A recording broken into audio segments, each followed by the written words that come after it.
তাহলে হচ্ছে ওর মানে 10-12 দিন আগে উলান টুলান সব ছিল, মানে পালান ছাড়ি দিল, সব হয়েছিল। গরু বাচ্চা দেওয়ার জন্য খুব চেষ্টা করেছিল, মানুষের অভাবে গরু বাচ্চা দিতে পারেনি।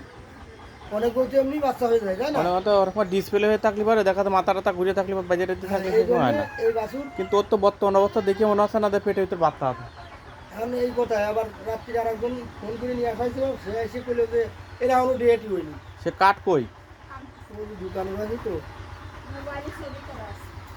এই গরুটাই বাছুর সহকারে। না আমার কাছে তো দেখে মনে হচ্ছে না যে ওর থেকে এখন পেটে কিছু আছে, হ্যাঁ বুঝেন নাই, একদম চিটে মনে হচ্ছে পেটে কিছু নাই। 10 মাস পার হয়ে যাবে, সে অর্ডার ডেট ওভার হয়ে যাবে, সে গাভীর তো এরকম কোনো কিছুই। গরুর তো আমি একটা রোগ দেখতেছি, গরু গায়ে খাগা না খাক ঘন ঘন নাচতেছে, পায়খানা প্রসাবটা করতেছে, আসতেছে না। ওই বাছুর এটা চুল করে হইল।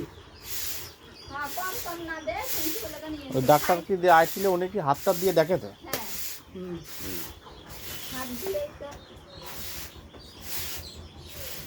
স্যার 4 তারিখ 4/7/25।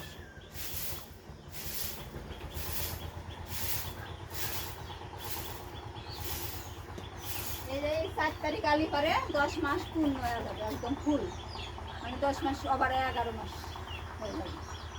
তো মনে হচ্ছে না যে গরুর থেকে ভিতরে কিছু আছে। ভিতরে